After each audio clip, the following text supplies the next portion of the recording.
CP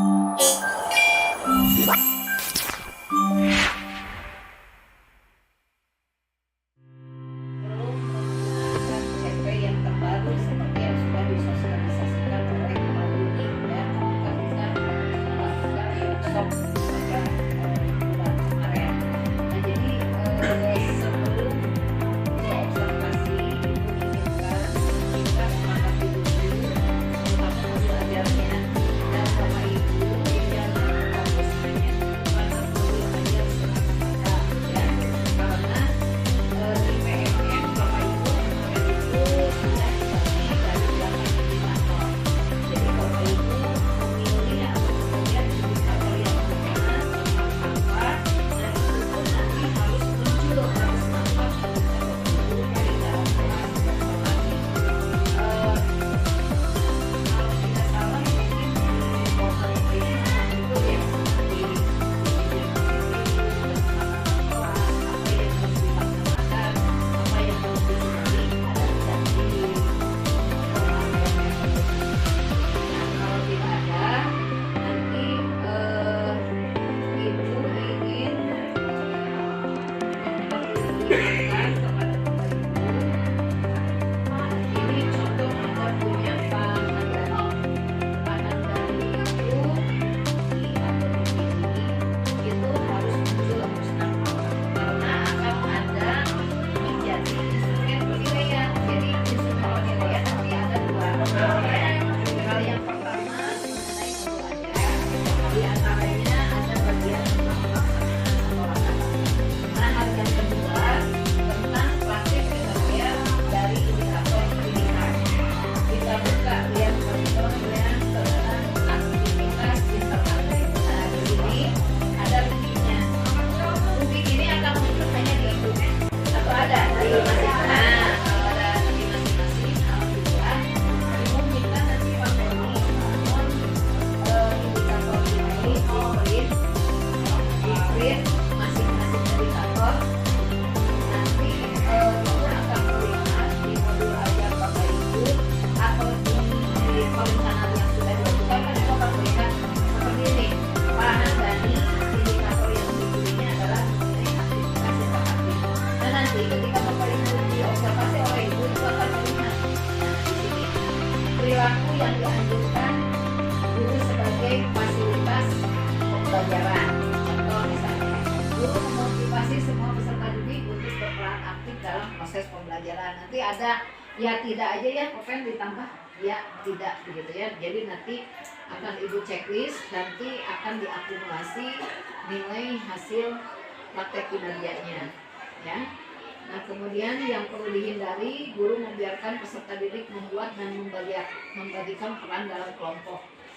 Biasanya secara tidak sadar kan kita akan beda, harus siswa yang berperan aktif ya, jadi siswa yang mengatur memang boleh, tetapi kan tetap guru yang harus memberikan motivasi, jadi motivasinya harus disampaikan terlebih dahulu. Nah, hal-hal ini yang mungkin sekarang akan menjadi fokus pokok, bukan hanya semata-mata dari proses pembelajaran, dari penampakan modul ajar saja. Jadi mohon nanti diperhatikan. Pak Tian, apa yang dipilih indikatornya?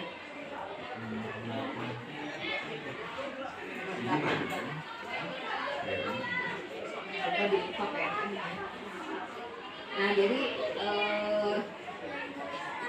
poin tentang aktivitas interaktif berarti ada 3 ya. Yang pertama, guru memfasilitasi kegiatan pembelajaran yang memberikan peran pada semua peserta didik. Kemudian yang kedua, guru mengajukan pertanyaan yang menstimulasi proses diskusi dan berpikir kritis.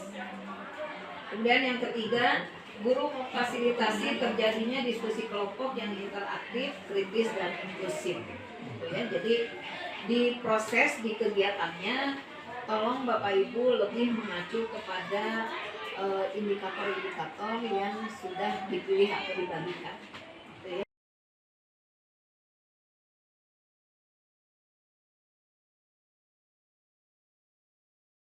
Dilakukan observasi, jadi Bapak Ibu harus memperhatikan yang pertama modul ajar dengan segala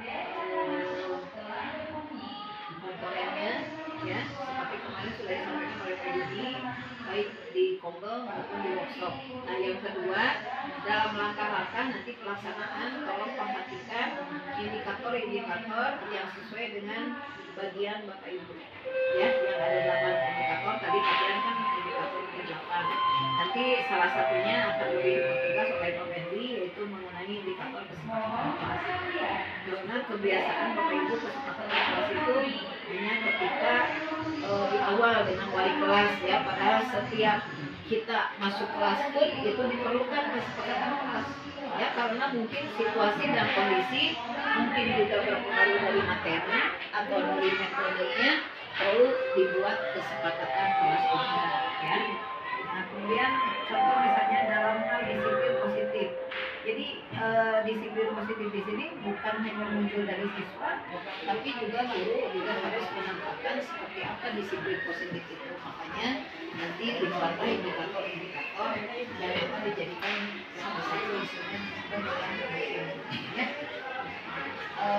Kalau Bapak Ibu sudah selesai membuat perencanaannya, silahkan dibuat jadwalnya, ya, sehingga nanti bisa kita diskusi lebih lanjut sebelum masuk ke kelas.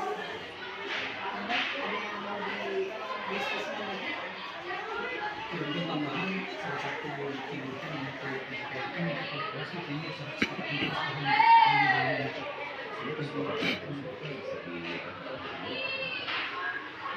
oh ini kelasnya saja. Walaupun mau disepakati akan berbeda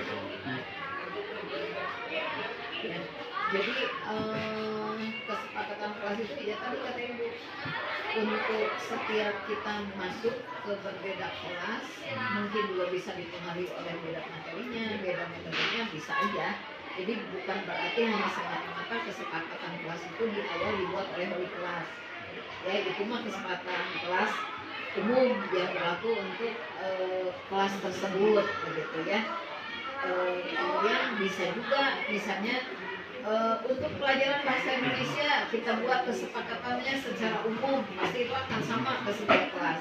Tapi ada juga kesepakatan kelas ketika kita mau menyampaikan pembelajaran materi misalnya. Mungkin juga kan bisa berbeda ya, ketika misalnya materinya tentang misalnya salah satu contoh pidato misalnya, kan akan berbeda kesepakatannya dengan ketika materinya laporan percobaan atau tentang membaca fiksi atau non fiksi, gitu ya. Jadi bisa berbagai macam pelaksanaan pembuatan kesepakatan kelas tersebut, begitu ya. Pokoknya bisa di awal antara wali kelas dengan yang di wali kelas lainnya, berarti itu mah karakteristik khusus kelas tersebut, gitu ya. Boleh berbeda, boleh saja, silakan antara kelas yang diwali kelasi oleh Pak Tian dengan oleh Pak Peri, mungkin ada perbedaannya, boleh. Tapi ada juga hal umum yang sama, misalnya ketika tata tertib kehadiran, bagaimana aturan berpakaian ketika masuk kelas, itu mungkin akan sama. Tapi boleh juga ada karakteristik khas. Ya, nanti dijelaskan oleh Pak. Ya, untuk yang indikator-indikator lain, maka Bapak Ibu buka di PMM-nya, dipelajari.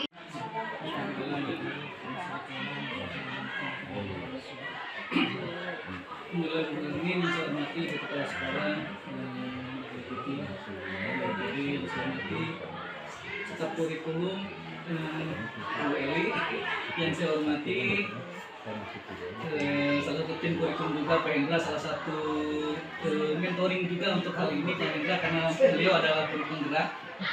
Saya banyak ilmu termasuk diskusi. Yang saya hormati Bu Yulinar, salah satu tim Makassar juga di kesiswaan.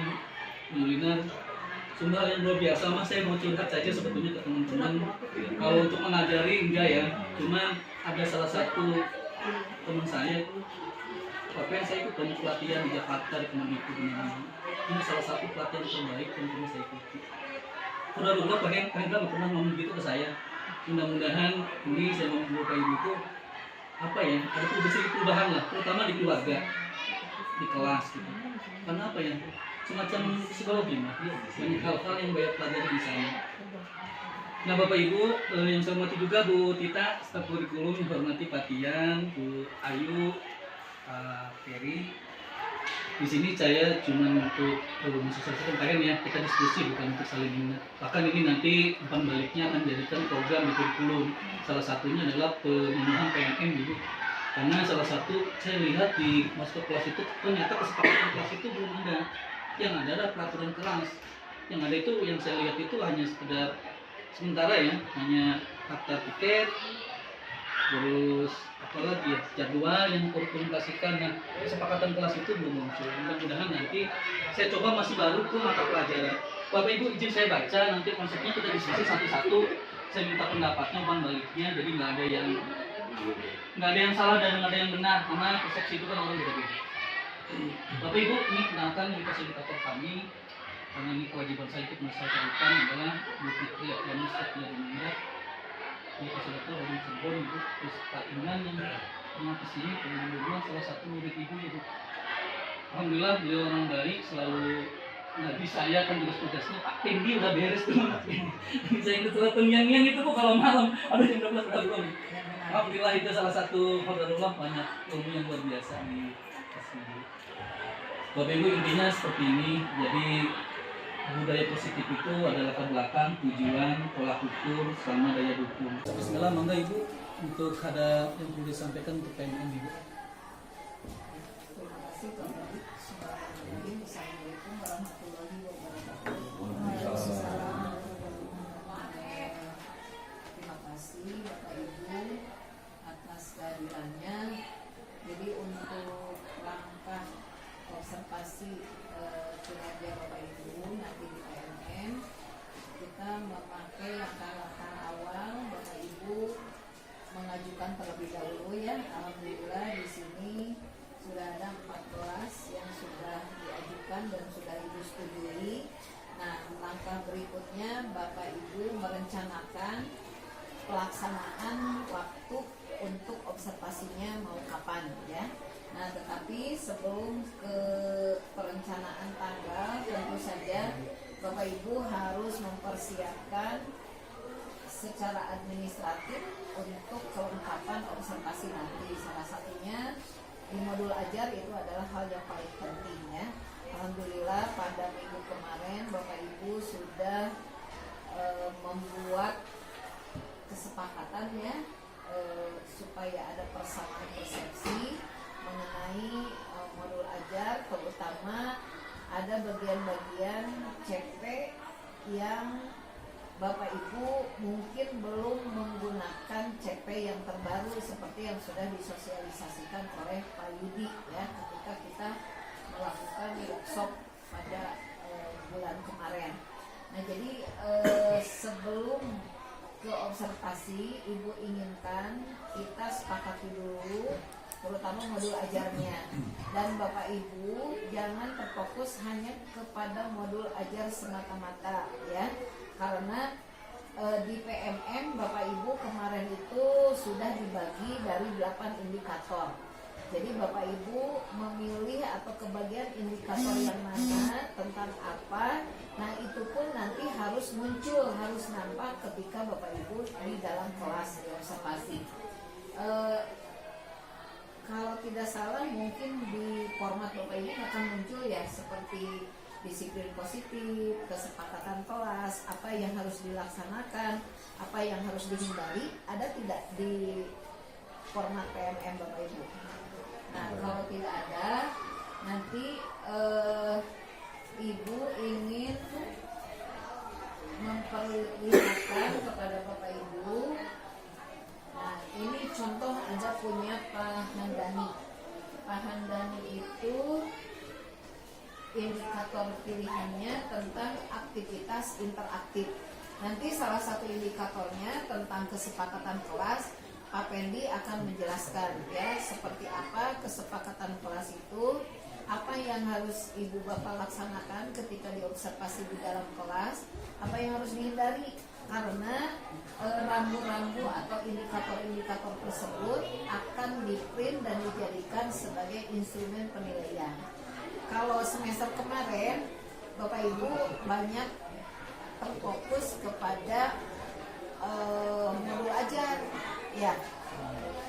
Jadi patokan, acuan, CP-nya ini, kemudian langkahnya seperti apa. Jadi Bapak Ibu tuh fokus ke situ.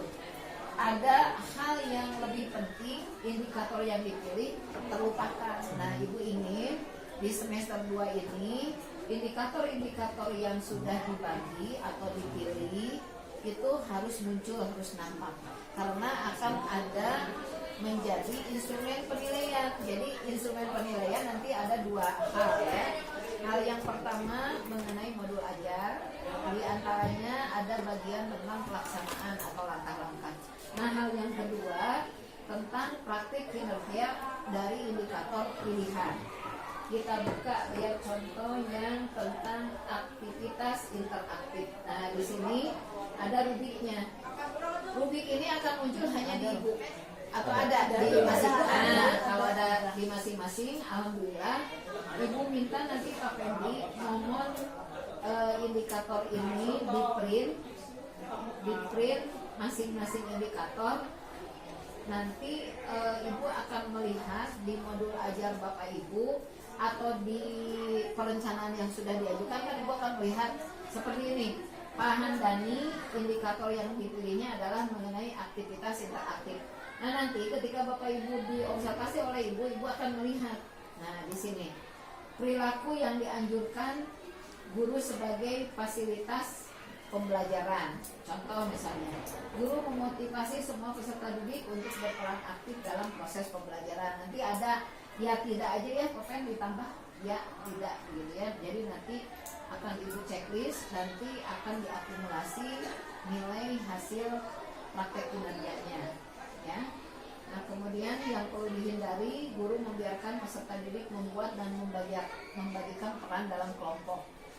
Biasanya secara tidak sadar kan kita akan beda, harus siswa yang berperan aktif, ya. Jadi siswa yang mengatur memang boleh, tetapi kan tetap guru yang harus memberikan motivasi. Jadi motivasinya harus disampaikan terlebih dahulu. Nah, hal-hal ini yang mungkin sekarang akan menjadi fokus pokok, bukan hanya semata-mata dari proses pembelajaran, dari penampakan modul ajar saja. Jadi mohon nanti diperhatikan. Pak Tian, apa yang dipilih indikatornya?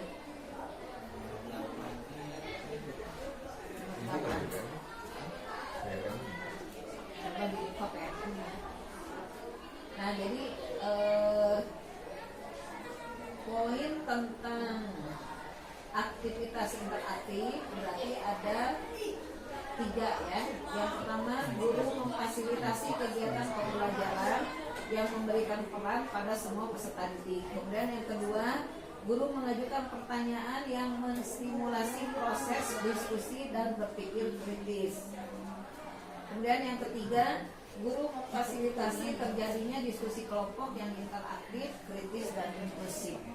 Ya, jadi di proses, di kegiatannya, tolong Bapak Ibu lebih mengacu kepada indikator-indikator yang sudah dipilih atau dibagikan, gitu ya. Bu mau instruksi yang adaptif. Instruksi adaptif. Coba.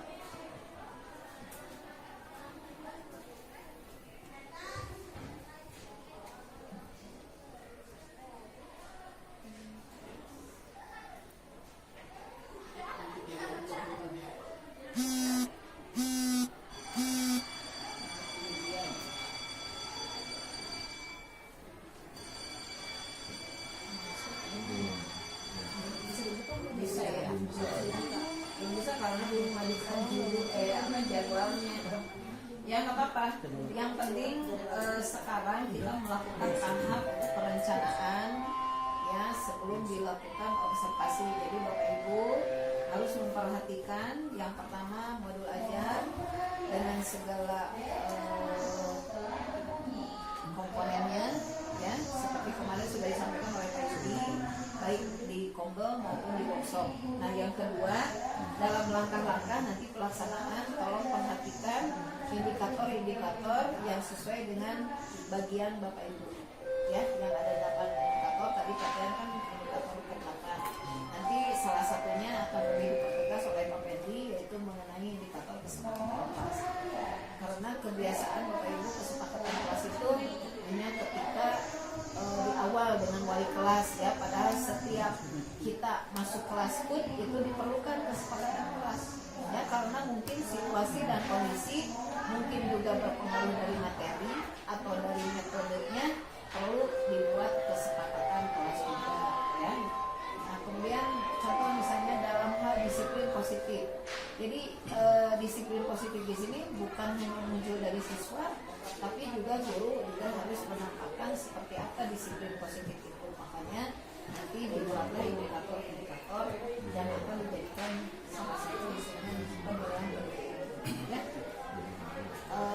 Kalau Bapak Ibu sudah selesai membuat perencanaannya, silahkan dibuat jadwalnya ya, sehingga nanti bisa kita diskusi lebih lanjut sebelum masuk ke kelas.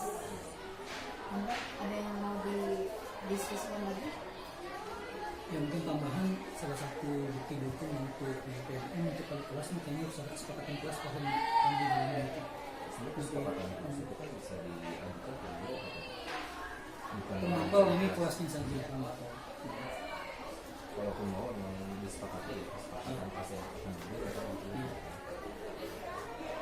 Ya. Jadi kesepakatan kelas itu ya tadi kata Ibu, untuk setiap kita masuk ke berbeda kelas mungkin juga bisa dipengaruhi oleh beda materinya, beda metodenya, bisa aja. Jadi bukan berarti hanya semata-mata kesepakatan kelas itu di awal dibuat oleh wali kelas ya, itu mah kesepakatan kelas umum yang berlaku untuk kelas tersebut begitu ya. Kemudian bisa juga misalnya untuk pelajaran bahasa Indonesia kita buat kesepakatannya secara umum, pasti itu akan sama ke setiap kelas. Tapi ada juga kesepakatan kelas ketika kita mau menyampaikan pembelajaran materi misalnya. Mungkin juga kan bisa berbeda ya, yang Lina, ketika misalnya materinya tentang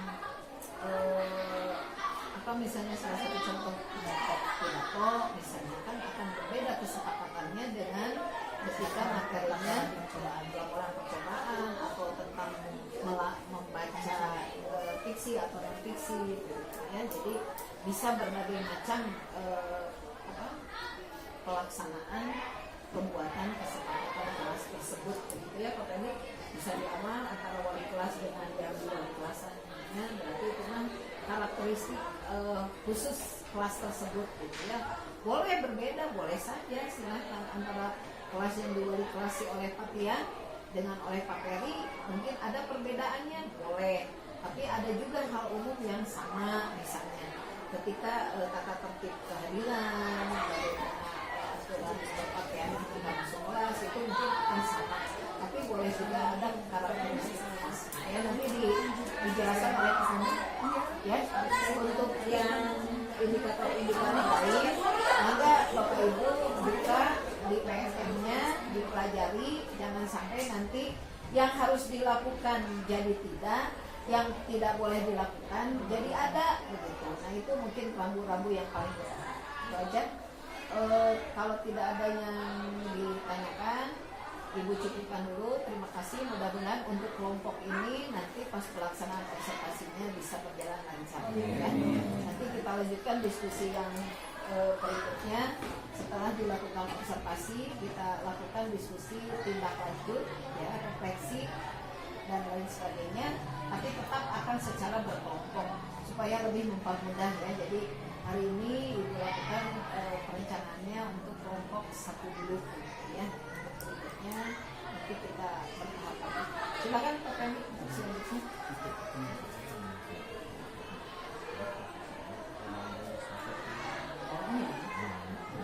Ini yang baru menghadapi.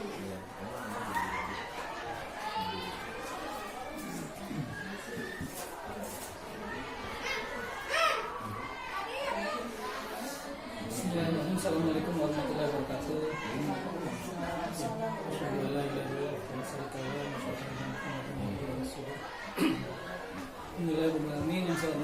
kepala sekolah, yang saya hormati staf kurikulum, Bu Eli, yang saya hormati salah satu tim kurikulum juga Pak Hendra, salah satu mentoring juga untuk hal ini Pak Hendra, karena beliau adalah guru penggerak. Saya banyak ilmu termasuk diskusi. Yang saya hormati Bu Yulinar, salah satu tim Wakasek juga di kesiswaan. Bu Yulinar, sungguh hal yang luar biasa. Mas, saya mau curhat saja sebetulnya ke teman-teman.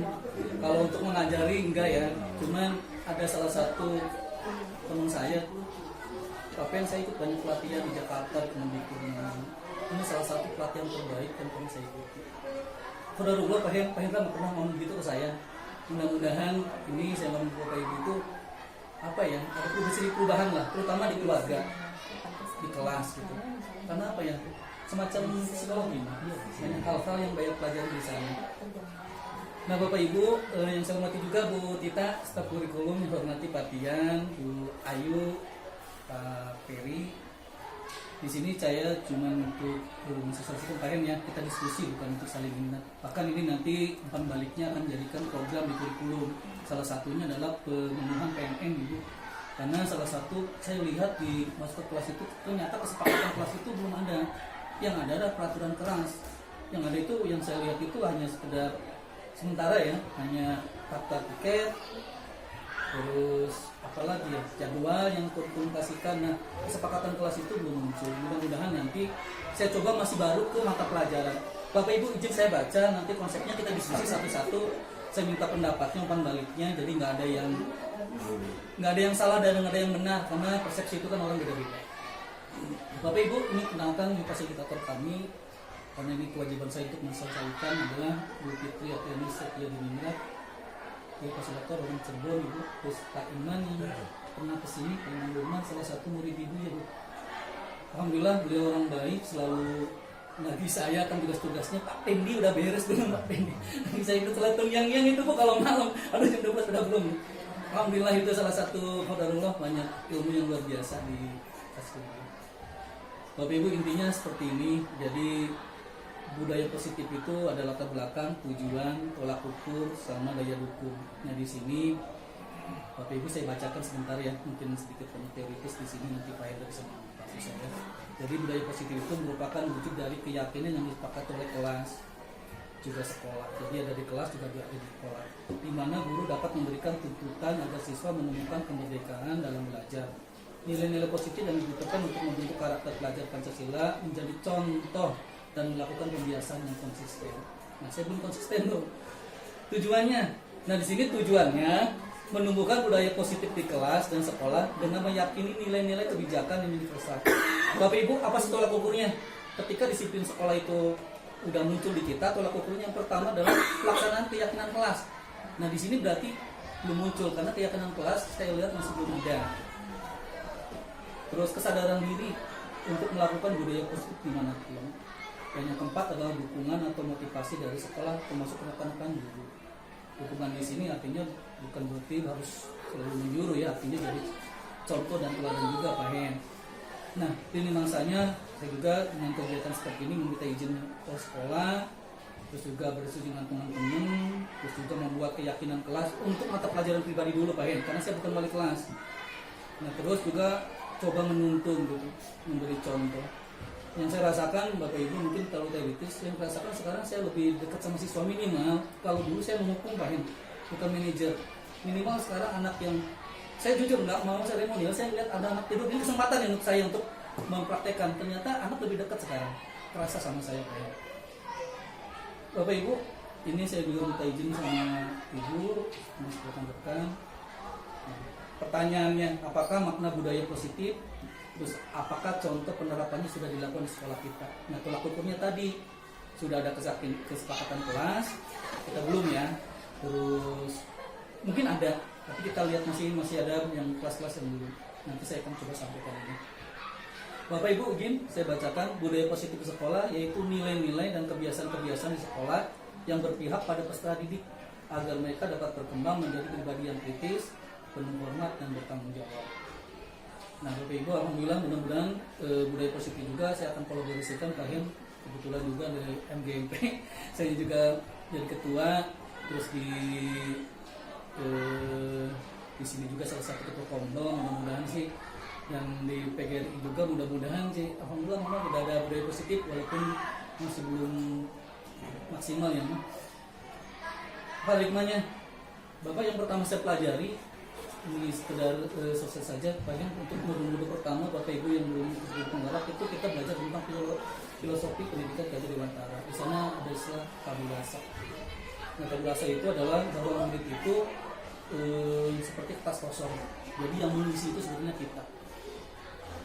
Selanjutnya ada di sini semua anak terlahir dengan bakat yang masing-masing unik. Jadi anak-anak itu unik ya kan, sesuai dengan kodrat zaman dan kodrat alamnya. Ada budi pekerti, kita juga pernah belajar tentang budi pekerti, terus juga menuntun juga menurut Gajah Dewantara bahwa guru itu seperti petani dan anak-anak itu seperti biji jagung. Jadi bagaimana kita mengembangkan, kalaupun benihnya bagus, kalau misalkan kita tidak bisa mengelolanya maka seperti ini. Terakhir kodrat alam, kodrat zaman berpihak pada murid. Bapak Ibu, selanjutnya perubahan paradigma.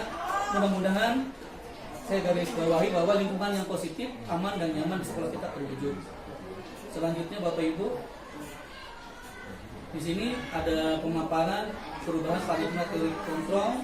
Ada kontrol dari Dr. William Glasser tentang teori meluruskan miskonsepsi tentang kontrol.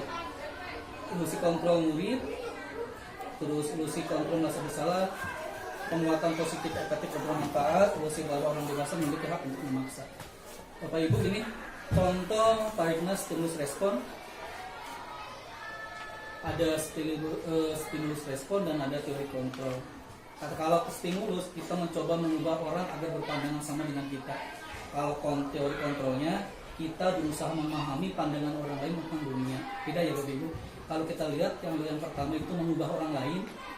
Kalau yang kedua, kalau teori kontrol adalah memahami orang lain. Itu intinya. Yang kedua, perilaku buruk dilihat sebagai suatu kesalahan. Nah, kalau teori kontrol, semua perilaku memiliki tujuan. Apapun itu, baik kesalahan, benar dan lain-lain itu pasti memiliki tujuan.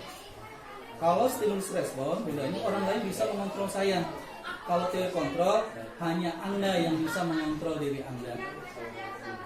Terus kalau stimulus respon, saya bisa mengontrol yang keempat ya. Memaksa ada pada saat rujukan gagal. Kalau yang teori kontrol, kolaborasi atau kesepakatan menciptakan pilihan-pilihan baru. Kalau stimulus respon itu metode berpikir menang atau kalah, tapi kalau teori kontrol adalah berpikir menang dan menang. Apa makna disiplin? Kita garis bawahi di sana bahwa disiplin itu adalah tata tertib, teratur dan kepatuhan pada peraturan. Kata disiplin juga sering dihubungkan dengan hukuman. Padahal itu sungguh berbeda, karena belajar dengan disiplin tidak harus dengan memberi hukuman. Justru itu adalah salah satu alternatif terakhir, dan kalau tidak perlu maka tidak digunakan sama sekali. Jadi hukuman itu untuk disiplin itu tidak perlu. Kata yang pernah saya baca, disiplin adalah buruknya sebuah pasukan, berubah yang kecil menjadi besar, itu disiplin. Selanjutnya Bapak Ibu, menurut Ki Hajar Dewantara, Ki Hajar Dewantara menyatakan bahwa untuk mencapai kemerdekaan atau dalam konteks pendidikan kita saat ini, dan untuk menciptakan murid yang merdeka, syarat utamanya adalah Anda disiplin diri yang memiliki motivasi internal. Jika kita tidak memiliki motivasi internal, maka kita memerlukan pihak. Garis bawah yang perlu saya sikapi, yang perlu adalah kata-kata terakhir. Jika kita tidak memiliki motivasi internal, maka kita memerlukan pihak lain untuk mendisiplinkan kita. Artinya, ya gitu. Mungkin dipaksa. Harus dipaksa ya. Nanti kita cari masukan-masukan dari rekan-rekan. Ini teori yang kami pelajari yang berangkut. Teori motivasi perilaku manusia. Jadi teori itu ada 3 sebetulnya. Motivasi itu ada internal, ada motivasi eksternal, ada motivasi internal untuk mencapai tujuan positif. Nah, di sini untuk yang motivasi internal itu biasanya adalah dia itu datang ke sekolah, dia melakukan sesuatu itu karena ketidaknyamanan atau hukuman, takut nilai PMM-nya jelek. Itu biasanya motivasinya internal biasanya. Terus selanjutnya motivasi eksternal, imbalan dari orang lain. Kita datang misalkan atau bekerja dengan baik, dengan motivasi kita biasanya adalah imbalan dari orang lain, atasan, institusi. Apa yang akan saya dapatkan apabila saya melakukannya? Jadi kata-kata dapatkan itu biasanya di anak-anak biasanya ingin dapat nilai baik, maka itu adalah motivasinya eksternal. Salah satunya adalah motivasi dari kita guru-guru. Dan yang paling bagus itu adalah motivasi internal, tujuannya disiplin positif.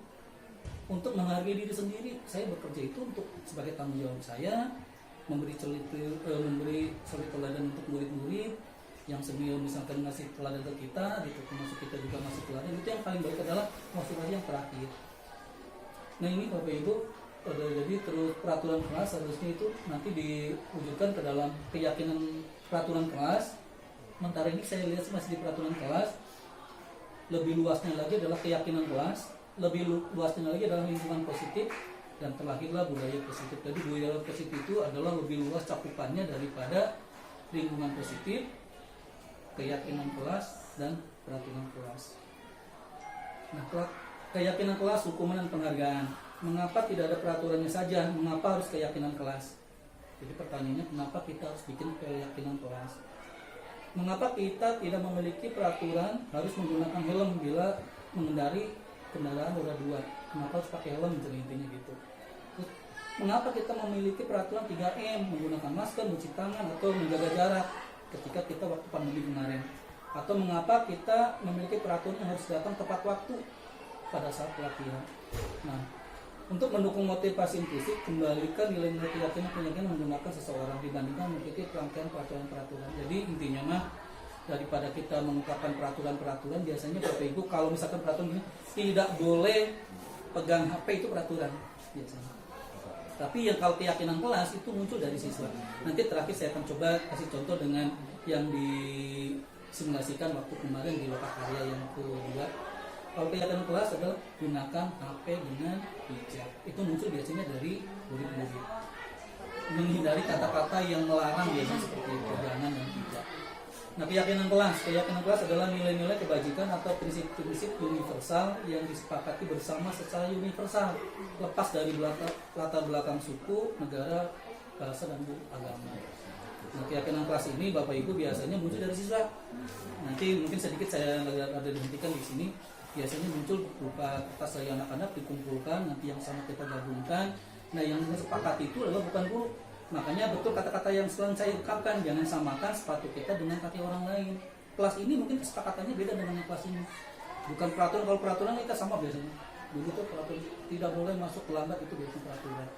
Nah, itu kita harus munculkan di semua wali kelas, kayaknya harus kita sepakati untuk membuat keyakinan kelas dan menjadikan bukti hukum nanti untuk di PNM. Pembentukan keyakinan kelas yang pertama ya harus bersifat universal. Terus kalimatnya bentuk positif. Hendaknya tidak terlalu banyak.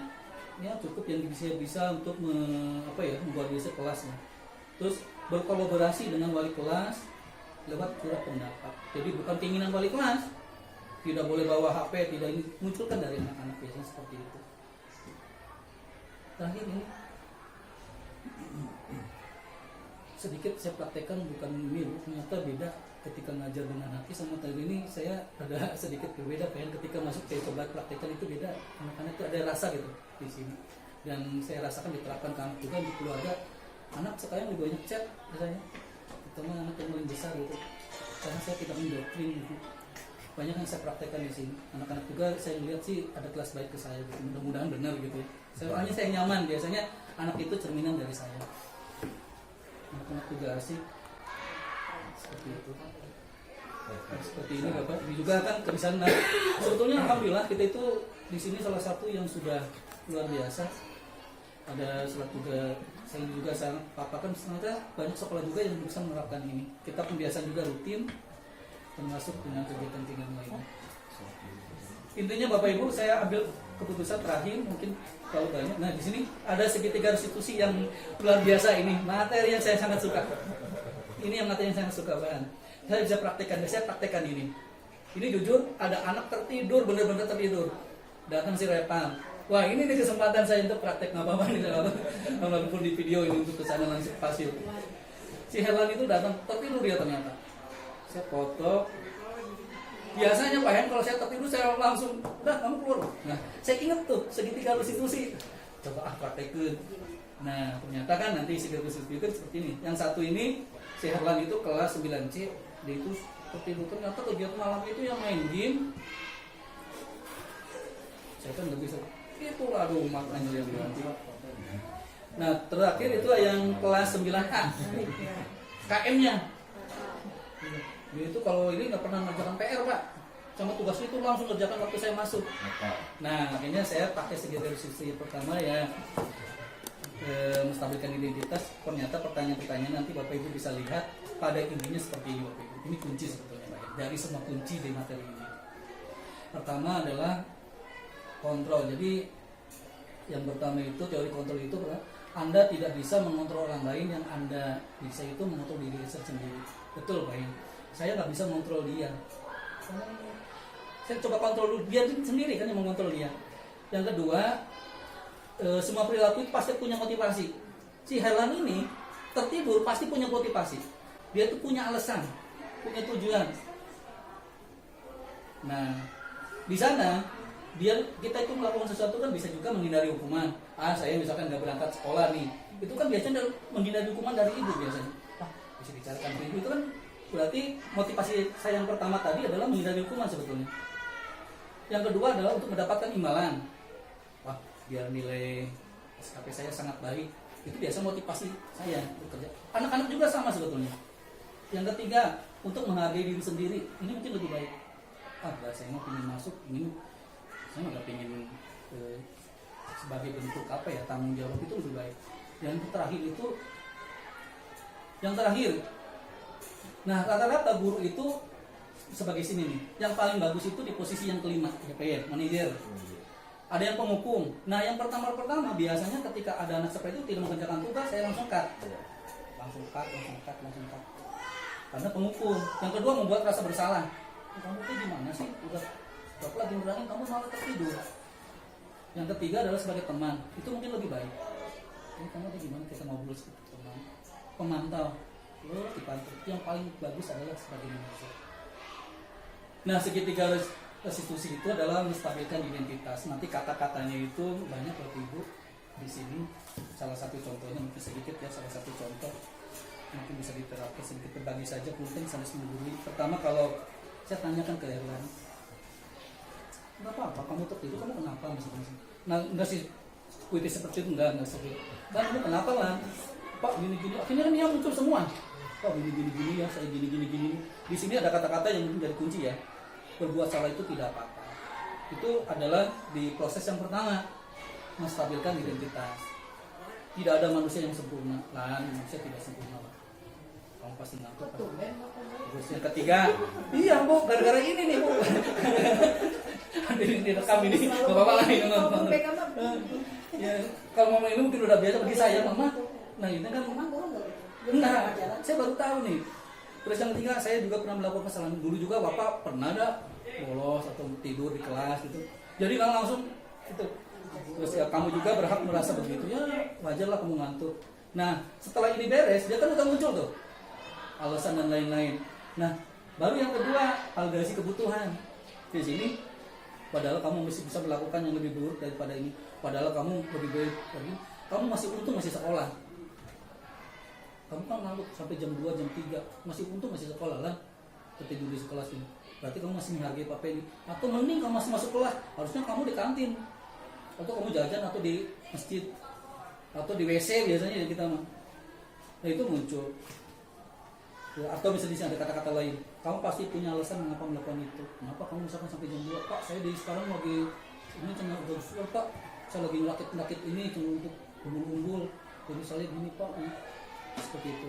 Dan yang ketiga adalah menanamkan keyakinan itu. Kalau kamu lakukan seperti ini, kira-kira kamu bagaimana dengan keluarga kamu? Nah itu kan keyakinan sebetulnya. Apa terus di sini juga seandainya ini konsekuensi lah. Di sini ada di sana kata-kata. Apa bayangan kita tentang yang dia? Kamu mau jadi orang seperti apa kalau seperti ini? Nah, ya minimal wallahu alam ya benar dan salah tahapan-tahapan ini, tapi minimal saya jadi lebih dekat, Pak. Saya mau udah ngerjakan Pak sekarang mah gitu. Jadi kayak Helan, Pak Peri yang diwali kelasan oleh Pak Peri. Nah sekarang udah muncul dari ngerjakan tugas. Iya, nah seperti itu. Terima kasih Bapak Ibu. Intinya saya sedikit Ibu izin saya mau minta pendapat dari teman-teman. Sebetulnya untuk kelas balik saja. Pertama mungkin dari Mama Eli dulu, nanti dari Mapel ke sana ke teman-teman. Mama Eli mungkin seperti apa? Terima kasih, mudah-mudahan tentang disiplin positif itu seperti apa. Mungkin nggak banyak sih, 3 menit 5 menit, nanti ke terakhir mungkin finishing ke atasan kita Ibu.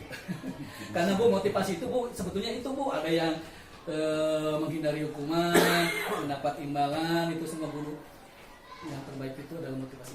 Mangga Mama Eli. Bismillahirrahmanirrahim. Assalamualaikum warahmatullahi wabarakatuh. Luar biasa ya Pak Pendi.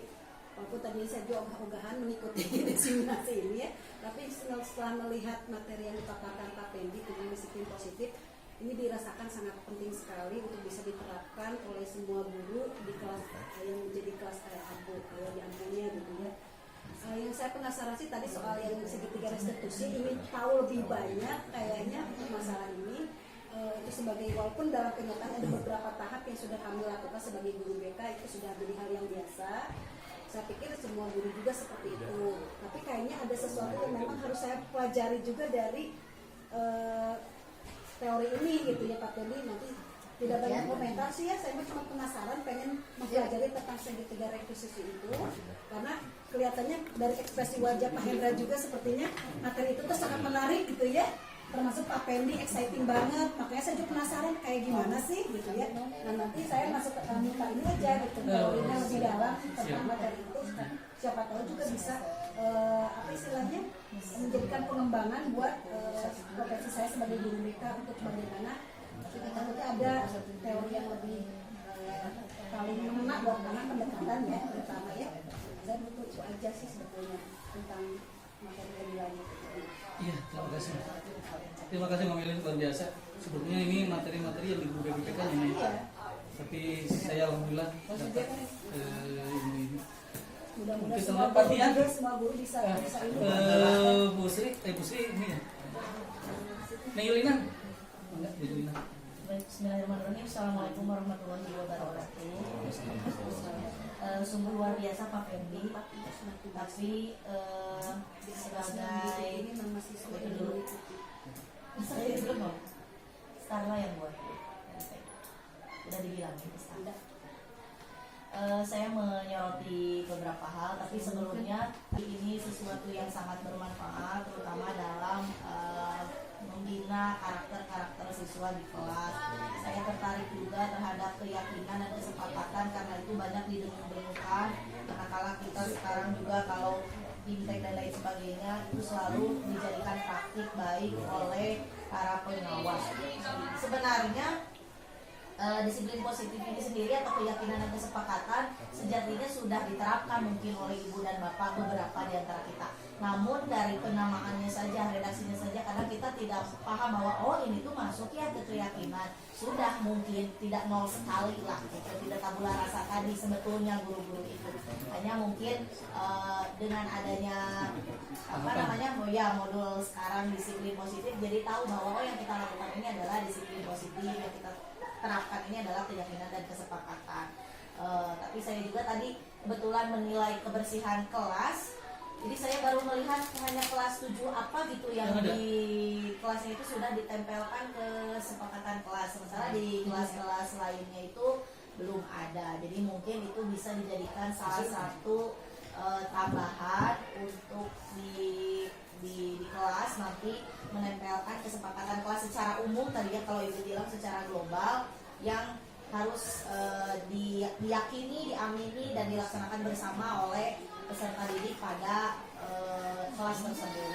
Selebihnya untuk guru-guru mata pelajaran juga bisa menerapkan itu di awal setiap kali pembelajaran. Itu saja mungkin dari saya Pak Fendi. Iya, terima kasih Bu Yulina. Sebagai pengembangan kebijakan kesiswaan luar biasa. Betul Bu Yulina, kadang-kadang kita cuma satu aja, dua saja kan, cuma hanya menghargai, tahu sudah langsung aja. Betulnya tahapan-tahapannya sudah. Betul. Mangga Bu Tita, nanti terakhir ini semua itu. Mungkin sedikit kata.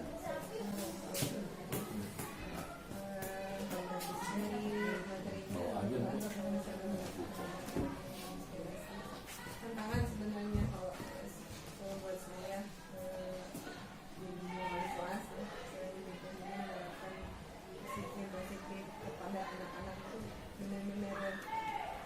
ya karena dari semua anak itu tidak ada yang sama mau pemikirannya sikapnya, tapi ya memang harus ada kesepakatan yang terjadi. Itu aja yang bisa. Intinya dulu ada rencananya Bu ya.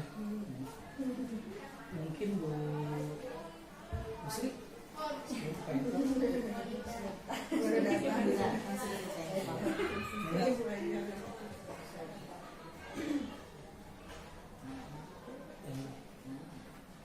Itu menjadi inspiring teacher tuh. Ayo, Ada Bu Sri. istri ikan Wardah kan, ikan Wardah. Atau Pak Peri yang memperhatikan dari ya Pak Peri. Oh iya. Ayo Pak Peri. Terutama yang kelasnya saya sorot, kebetulan saya ngajar di sana Pak Peri. Saya cuma ngajar 3 kelas. 9B.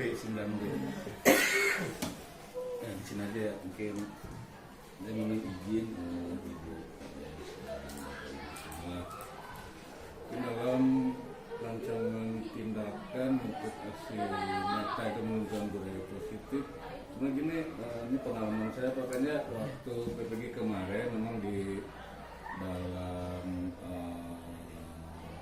UKIM di situ kan ada yang namanya untuk masih peraturan sih sebenarnya paling belum ke sini itu ada emang itu juga saya dapat rujukan dari rekan saya itu Pak Hendra yang itu emang harus dimasukkan situ ada tetapi sebenarnya tetapi untuk di kelas Pak Pen saya sendiri jujur belum melaksanakan yang namanya tindakan positif ini ada juga peraturan masih peraturan Pak Pen.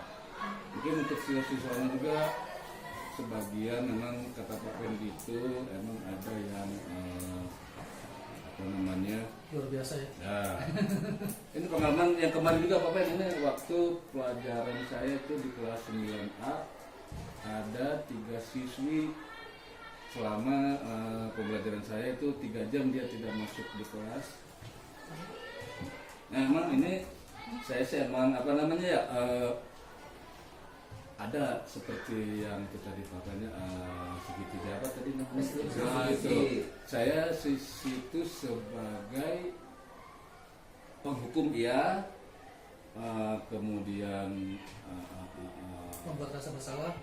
itu juga sama yang terakhir mungkin manajer yang tadi itu nah yang pertama itu yang Berarti hukuman narasi, Bu. itu karena hukuman saya alpakan itu salah satunya Bapaknya bisa itu ya. Iya. Kemudian membuat rasa bersalah di situ saya kemarin seperti melakukan tindakan nah dia kan ada satu siswa itu yang sebenarnya sih terbawa dari tindakan 2 orang siswi itu. Jadi yaitu saya membuat nah itu kemudian manajer saya juga sebagai manusia bisa tidak tega kemarin harusnya mau orang tua saya panggil Pak Pen tetapi saya melihat kondisi mungkin ya itu tadi saya hanya memberikan poin saja mungkin. Iya, gambaran saja di kelas Pak Peri Pak Peri memang banyak yang pakai cikut. Bahkan salah satu saya pernah ada sedikit ini Bu dengan Bu ingat Bu. Memang anak-anak di sana lumayan alhamdulillah. Iya. Sebelum ke Ibu, Pak Hendra sebagai guru penggerak Pak Hendra. Ini mah ini aja Pak. Oke. Budaya positif ya. Sebenarnya ini materi yang cukup luar biasa menarik ya. Kenapa? Karena kita akan belajar yang jelas di budaya positif. Sampai ke yang keduanya penerapan komitmen kelas itu harus sebenarnya, cuman sebaiknya sih keluar dari anak dulu gitu. Anak yang menentukan pengen apa. Yuk, jadi pas waktu kita segitiga restitusi kita kembalikan lagi ke anak. Ayo ini kesepakatan kelas kita apa? Nah kamu sudah melanggar kesepakatan kelas ini. Kita harus seperti apa? Nah, itu tambahan aja Pak Pen sebenarnya. Nah saya teringat tuh kalau setiap lokakarya hal yang selalu diucapkan oleh bukan lokakarya apa Jimit selalu bilang sama Fasil masih istiqomah atau mau diganti. Nah itu bisa berubah si komitmen kelas itu. Materi ini mudah-mudahan bisa menginspirasi semuanya supaya Boleh kan? boleh. Jadi pada saat kita ketemu ke kelas, kita tampilkan dulu kesepakatan kelas. Ingat ini kesepakatan kelas kita. Iya. Nah, masih istiqomah mau ganti. Kalau mau ganti apa yang perlu ditambahkan dan apa yang harus dikurangi? Itu nggak masalah sebetulnya. Begitu Pak Pen, sedikit tambahan aja. Cuman materi ini termasuk yang luar biasa sebelum masuk ke modul 2 ya. Mudah-mudahan itu video Pak Pen. Iya, mungkin Bu, ini saya betul-betul ingin melaksanakan ini Bu, dalam artian ke depannya itu kan kita terbatas oleh waktu. Ini memang nanti semua wali kelas. Mudah-mudahan efeknya nggak bagus untuk budaya positif kita di sekolah kita. Jadi betul-betul mengenal wali kelas, cuma karena tidak ada keterbatasan konsentrasinya, untuk sementara kita masih kelompok kita aja dulu. Mungkin terakhir Bu, mungkin ada sedikit masukan, evaluasi, kata-kata kayak gitu. Mana Bu? Ya. Terima kasih Pak Pendi. Pertanyaannya diseminasikan, mudah-mudahan apa yang Pak Pendi sampaikan bisa kita adopsi, bisa kita laksanakan, karena pada prinsipnya bukan hanya untuk guru penggerak yang mengikuti programnya saja, tapi yang lebih jauh diharapkan oleh Kemendikbud terutamanya ya, bahwa Bapak Ibu yang sudah mengikuti pelatihan guru penggerak itu bisa menularkan budaya-budaya positif ya kepada rekan-rekan Yang di positif, sekolah. Iya, positif ya. Karena Hasil diseminasi yang dipaparkan oleh Bapak Supendi sangat luar biasa, tepatnya untuk rekan-rekan yang pada dasarnya belum memahami tentang budaya positif serta komitmen kelas. Itu sangat-sangat membantu dan sangat-sangat berarti untuk guru-guru yang mana akan lebih fokus pada siswa. Kemudian pemahaman tentang segitiga restitusi juga itu akan sangat membantu. Saya berharap Pak Pendi ini bisa menularkan hal-hal baik dan juga bisa menggerakkan rekan-rekan supaya bisa mengikuti CGP dan bisa memahami modul-modul dan materi-materi sehingga kita bisa memberikan pelayanan serta pendidikan yang baik untuk peserta didik kita. Mungkin seperti itu, dan mudah-mudahan ini bisa menginspirasi rekan-rekan semua dan juga bisa membukakan matanya supaya kita bisa memberikan hal yang atau memaksimalkan potensi kita untuk anak didik kita. Terima kasih. Wabarakatuh. Nama saya Tita Juwita. Saya di sini sebagai guru prakarya. Kemarin saya sudah mendapatkan praktik baik dari Pak Supendi. Pemaparannya alhamdulillah sangat bermanfaat dan bisa diterapkan di dalam pembelajaran di sekolah kami. Sangat bagus dan pemaparannya juga sangat jelas. Itu menjadi inspirasi buat seluruh yang mengikuti praktik baiknya. Begitu yang bisa saya sampaikan. Terima kasih. Assalamualaikum warahmatullahi wabarakatuh.